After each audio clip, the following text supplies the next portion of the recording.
หลายบ้านเฮาไหลลืมข้าวหลงสาวละเมื่อฝันว่าเฮานั้นแนบเล่าอยู่บ้านนา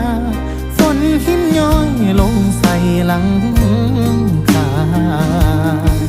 ยินเสียงฟ้าห้องหำถามใจบ่ลืมไหลคันแท้หิวเคยยางกล้าแข็งกลางน้ำห้องก่อนขี้ไทยโลกกล้าบ้างกล้าอ่อนก่อนฝนสิไหลไปขูดห้องเป็นน้ำยามใส่ยามแล้งไกลสิคำกบเขียดนำห้องดังอยู่กลางพง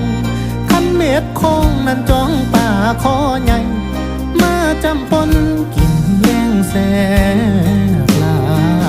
ยคือพ่อยังอ่อนซ่อนในใจยามฝนเหื่อมห่วยคืนอวยเมื่อทางบ้านเฮา